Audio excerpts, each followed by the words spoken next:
Hello, everyone, and a very warm welcome to Kitabeclub Live.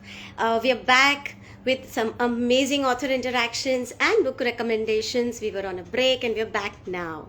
So, today we have with us author and translator Anton Hur.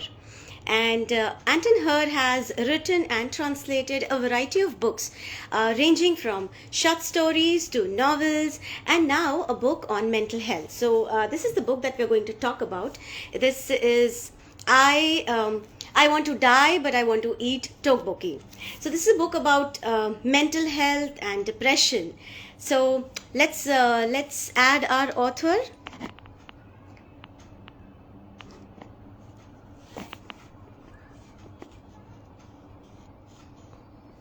Okay. So I've just sent an invite to Anton Hur to join us. And here he is. Hello.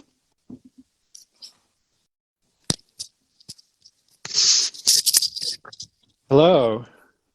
A very warm welcome to Kitabeclub. We are very excited to host you. Thank you so much. I'm very excited to be here. Great. So I was just telling our viewers about you, the works that you have done, and the book that we're going to talk about today. So Anton is a writer, is an author as well as a translator. And so my first question is about that. So what is more satisfying, Anton? Is it being an author or being a translator? Wow. They're definitely satisfying in different ways. I think most people think that being a writer is somehow harder than being a translator or more glamorous, but I find translation much harder, much harder than writing. And I mean, to be fair, I guess I haven't published as many, books that I've written than I've translated. But I honestly feel like being a translator requires like a lot of problem solving skills and an actual skill where you have to know how to actually do something. Whereas if you're a writer, you can just like make it up.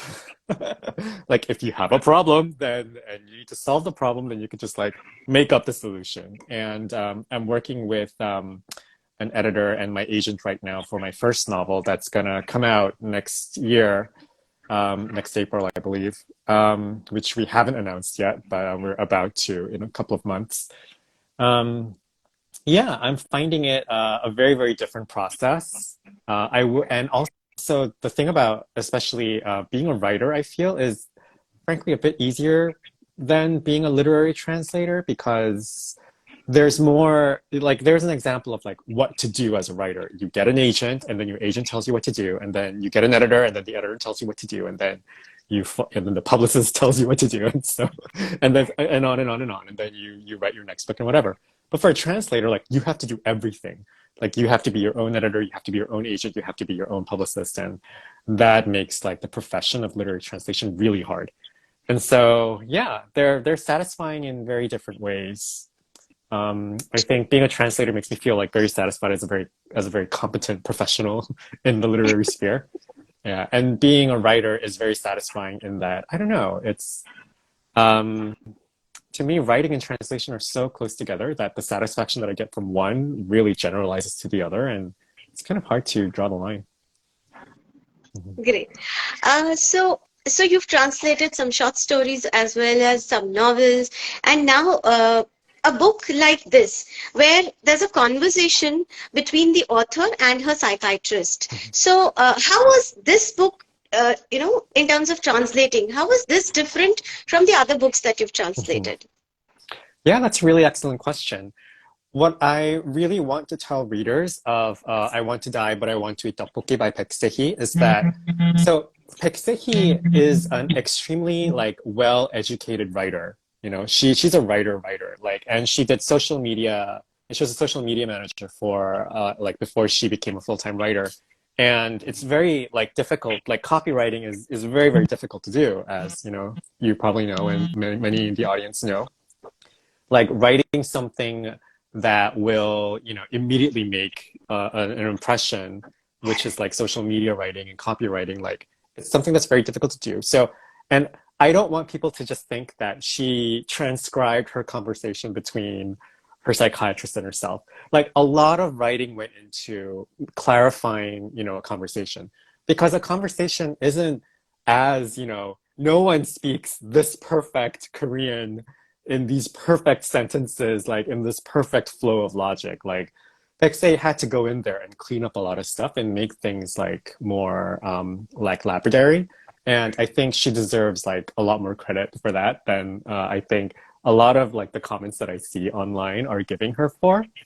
And so, and for me, I never really cared what genre, what form my, like what I translated. I only cared that the writing and the language is exquisite. So I don't care if it's science fiction, like if it's an excellent, because like science fiction has a reputation for not being good writing in a literary sense, but like if the writer is like really excellent, like Bora Chung, it's out in India now, from Hachette, India.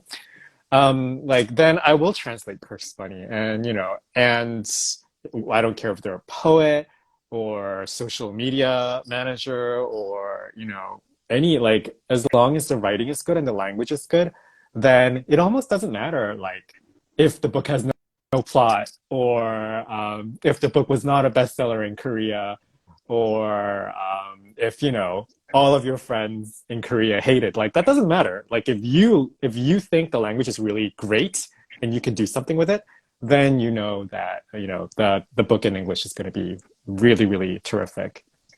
Mm-hmm. That those are some wonderful thoughts, Anton.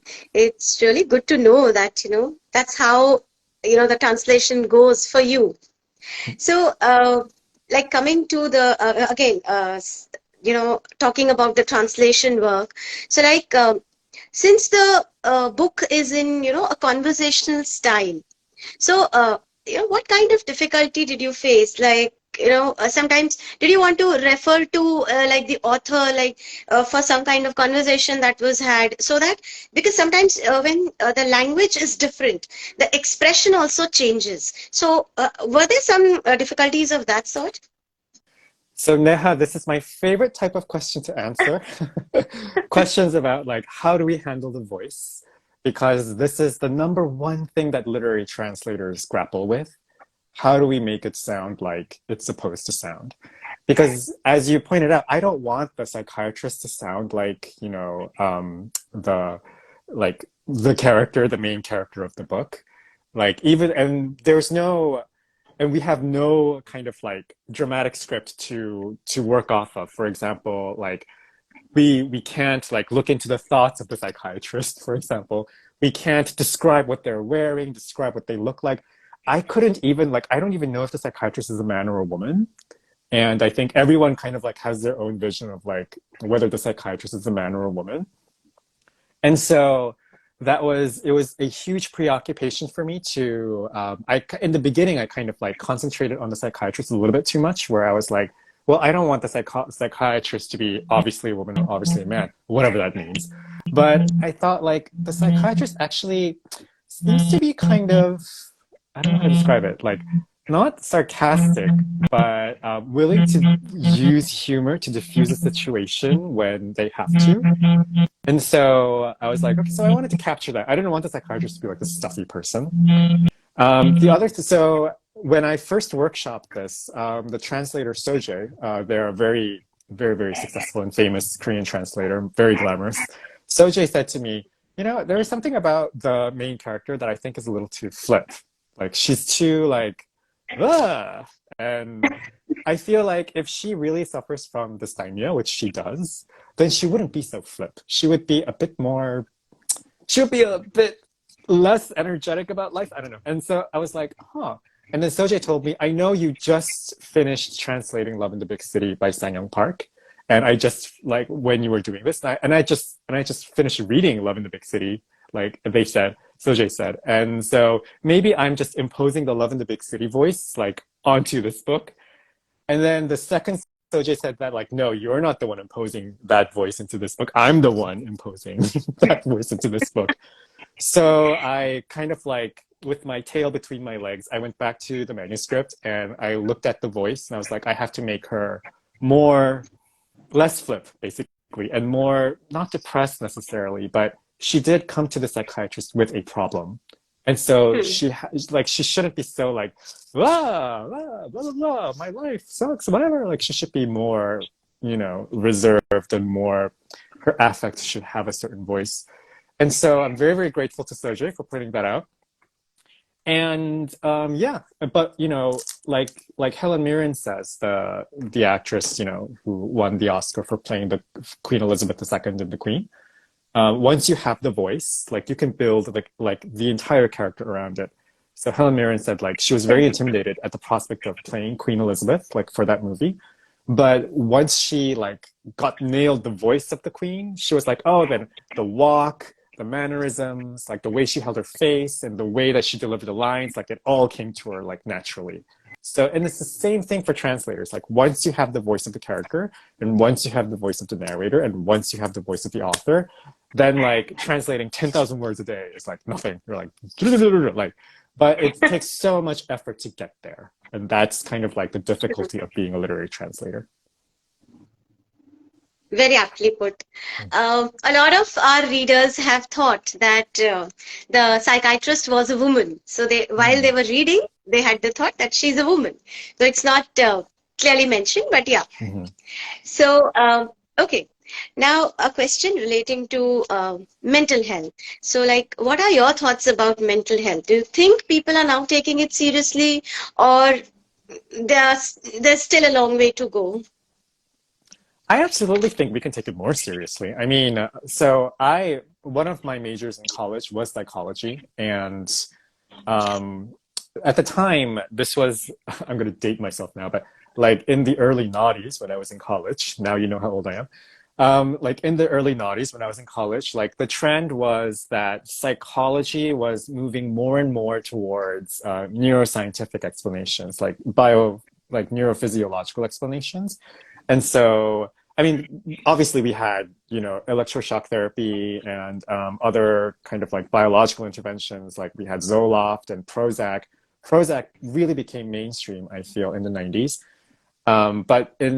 Once you came to the early noughties, like, it was much more just accepted that, people got prescribed, antidepressants. It was no big deal. People would take lithium for, depression and all that. And so, and the stigma was kind of like beginning to lift. And it was more like, oh, it's people who do not have mental health aren't the way they are because of something bad that they did, or because they're lazy, or because, they are awful people, but because, they were born with a certain whatever, with a mechanism, with a certain sensitivity, a biological sensitivity. And, life is full of stresses, and some people are just better at dealing with it than others. And, that there's nothing we can do about that. Like we have to help everyone, of course, but we shouldn't blame people for being depressed or being manic depressed or being, dissociative or any kind of like. And so I think the stigma was beginning to lift from that. And indeed, for this book, they describe her like taking pills, and they kind of like play around with the dosage, and like, but the psychiatrist also gives the main character like these skills that she could use like mentally, like, oh, if you find yourself like spiraling towards like negative thoughts, like don't think in such extremes. Like stop yourself from thinking like the most extreme bad thing that could ever happen. Like don't go there. Go Right. somewhere else. Like you don't have to do that. You don't have to worry about that. And so like the psychiatrist, I love all of the strategies that the psychiatrist gives, and I think they're very, very helpful for people who suffer from. And the thing about the topic of this book is that when you are, for example, if you have a very, very dramatic, very, very pronounced acute bipolar disorder, for example, it's very obvious that you are not well. And so it's more obvious that you need help. But if you have dysthymia, it's like, you're completely functional. Like Peksehi, like the main character of this book, like she is very, very successful. Like, she went to a good school.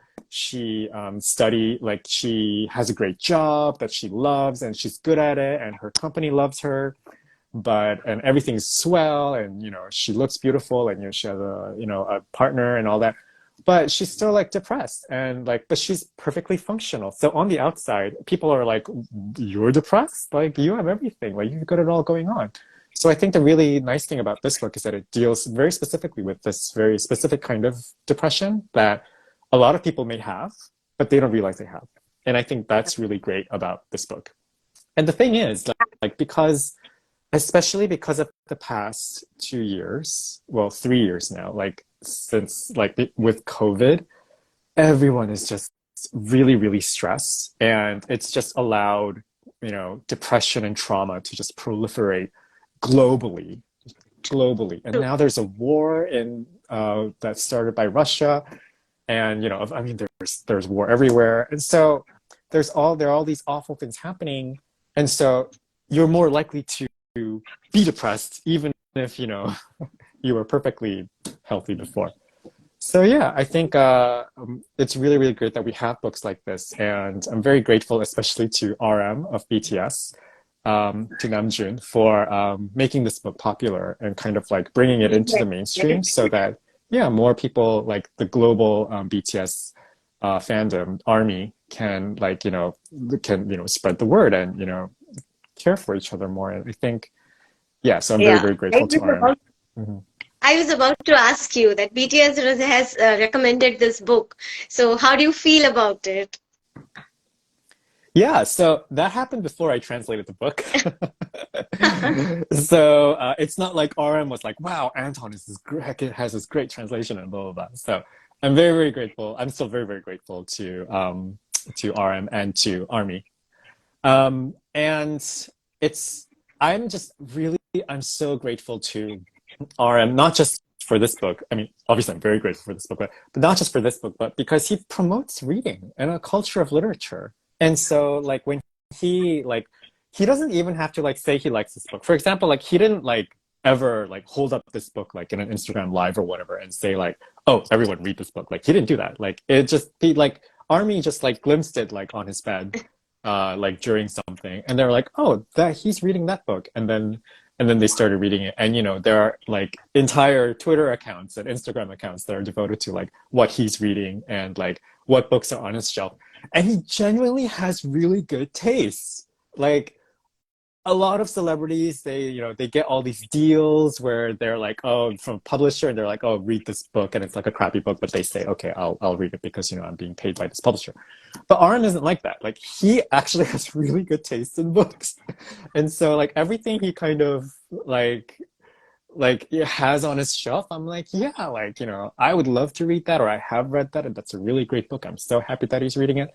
So yeah, I think I'm just really grateful to him, A, for using his platform to promote literature and reading, and B, for having really great taste in books.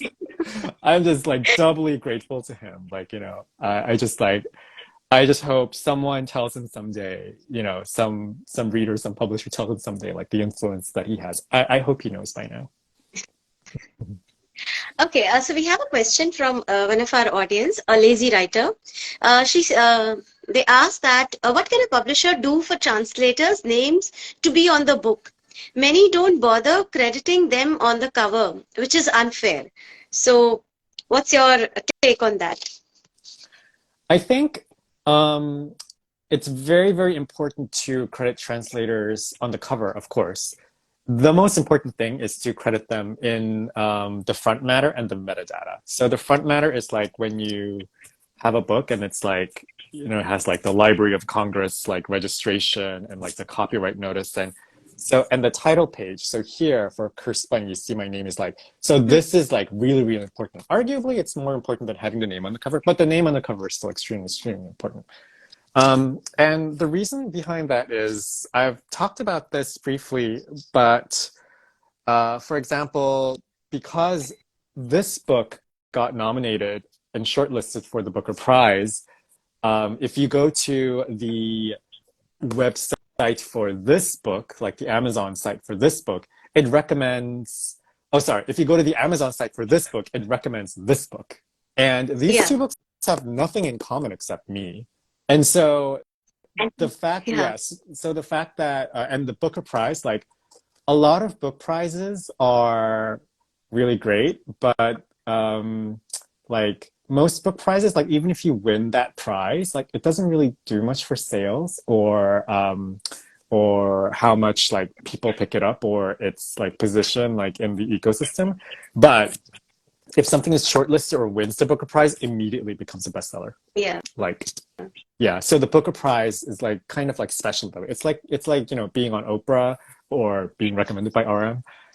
So because it has that, like, why wouldn't you want to exploit that? The fact that I was shortlisted for the translator was shortlisted for a Booker Prize for all of his other books. It's just like good marketing sense. So Yeah. I always tell publishers like, hey, you guys do realize that people are buying a lot of copies of Cursed Bunny, and Amazon recommends books like Amazon recommends this all the time. Like Amazon, now that this is a bestseller, like if you go to like my other books, like I don't know, like if you go pre-order, please look after not please look after dad. What am I saying? That's the joke title that I have for the book. I went to see my father by Kyung-sik Shin. Like if you go to that book, like they have it recommended, and if you go to this book, they have that book recommended, and like so, why wouldn't you want to take advantage of that? Like. So that's what I say. And, name on the cover, also really, really, I was kind of like on the fence about it a little bit, like in the beginning, because I was like, well, the more important thing is the metadata. But I have had so many people come up to me since in the past year and say like, hey, like I bought this book because your name was on the cover. Like literally, like every week someone says that to me. And it's like, or every day actually. It's like such a great feeling. I'm like, oh really? Like, and they're like, yeah, I don't know anything about this book. I don't know anything about the writer, and I don't even know, like, I haven't even read the description, but your name was on the cover, so I bought it. And so I'm like, so this is an actual thing. This campaign was started by Jennifer Croft, who is like a legend. So of course, like and I'm thinking like, of course, if I see Jennifer Croft's name on the cover, like I don't care who wrote it or whatever, like I'm gonna buy it. And so it's really, really I'm just so filled with gratitude that people would do that. And so now I'm like all about name on the cover. Yes, let's put that name on the cover. Let's do it. Yeah. Okay.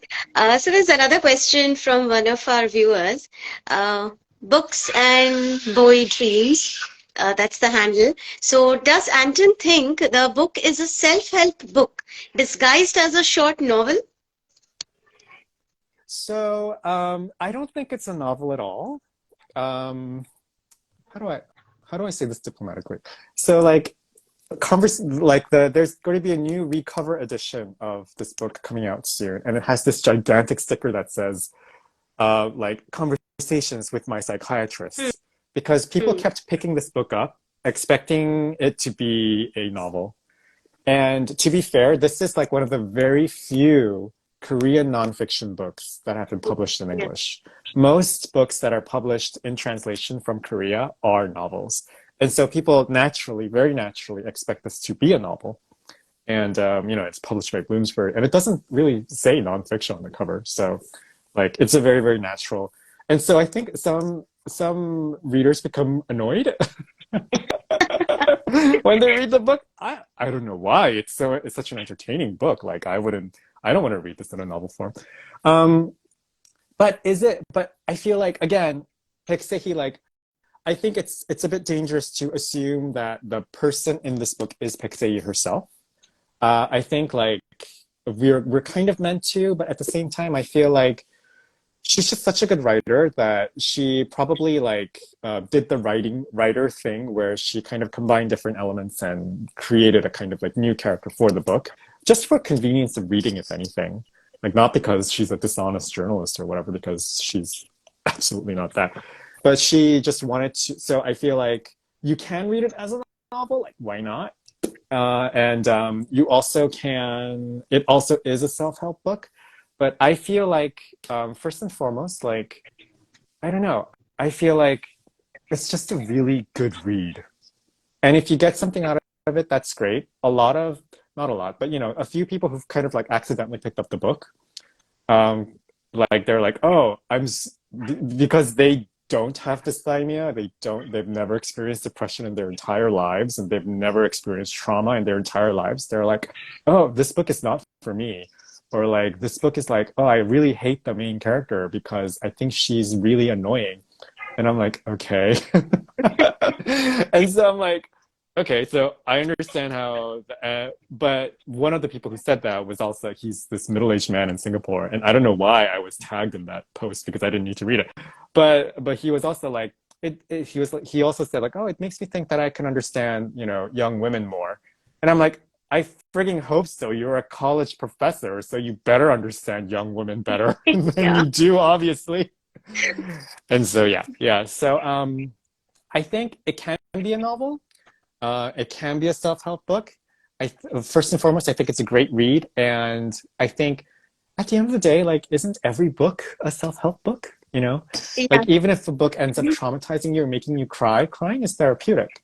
So like, and that's why we read it.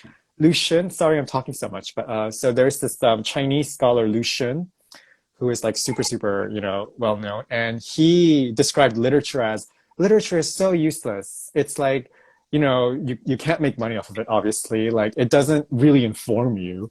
It doesn't do this, it doesn't do that. But literature is like an ocean, and you swim in the ocean, and you exercise and you exert yourself, and when you come out of the ocean, you feel refreshed. And that is what literature is. And I'm like, once I heard that metaphor, I was like, I could not get out of my head. I was like, yeah, literature is an ocean.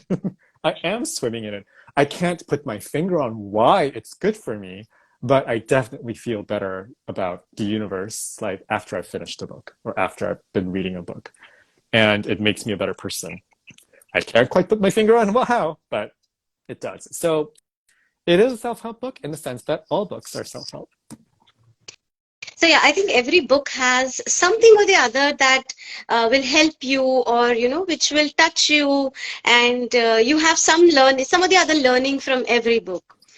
Also, I think because of the name, I want to die, but I want to eat tteokbokki. I think that because of that also, people might have thought that it's a novel, and they did not understand that maybe it's a non-fiction. So yeah, I mean, that could have happened. Okay. We have another question from one of our viewers, Sonali. She's asking that, do you think it is possible for a translator to enhance the original during translation, or is it more important to keep the feel of the original book? Oh, I do both. Um, I enhance all the time because you have to. It's like moving from another language. You have to do it. Like you Hmm. have to. There's nothing that I can do about it. But of course, it's the original feel that was the reason for you translating in the first place. So I feel like I'm a very conservative translator. Like I always go back to the source whenever I'm stuck, or whenever I have a question about like how this should be or what this should sound like or whatnot. Like I don't pull it out of the air. I go back to the source and be like, how did they solve this problem, and how can I solve that problem in English? Like so for me, I feel like I definitely do both, but the way that you solve problems like in Korean is very different from the way you solve them in English. So you have to like enhance certain things. Like for example, for Love in the Big City, it's like I feel like the English sounds gayer than the Korean because like the Korean doesn't really sound that gay. And Sang-young Park, when you meet him, like he doesn't sound gay at all to me, whereas I sound very gay. And so, but the thing is, like in the book, they kept like mentioning how obviously gay he was, and I'm like, okay, I guess maybe it's an appearance thing. I'm not sure if I'm getting it through the voice. And so what I did was, you know what, I'm just gonna like gay it up in the English translation. So that's what I did. And like sometimes that's what you have to do in order to make something, work better in English.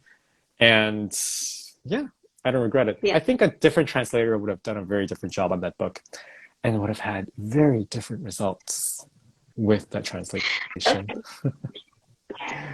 So there's another question from our viewers. Okay, That just have you one more faced? because I have to leave in a minute. Yeah, yeah. Okay.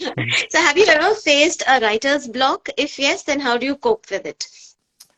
Oh no, I have deadlines. I have no time for writer's block. You have to go back to the voice and you have to go back to the language. And the language, like the voice will tell you like what to say next. And even if it sounds totally off your rocker, you still have to write it down. You can always erase it. So write it down first. Hmm. And then eventually you'll get yourself into the flow of the voice and the voice will tell you and the voice will lead you out of the writer's block. And you know, you will be able to move on to the next thing. That has always worked for me. Okay, so we do have a few more questions, but then we are pressed for time. So I think our viewers can write those questions when we post the live on our feed, and I'm sure Anton will answer them because Anton always engages to all the posts that I have seen, that I have experienced personally. So yeah, would that be good? Yeah, I can do that. So thank you so much, Anton. It was wonderful talking to you, wonderful talking about the book and knowing your views about translations and everything. So thank you so much. And both Anton and me, we definitely recommend this book and we ask you all to read it. And yes, this is a wonderful book. Thank you so much, Neha. Thank you, Kitabe Book Club, and thank you, India. And see you again soon. Bye-bye.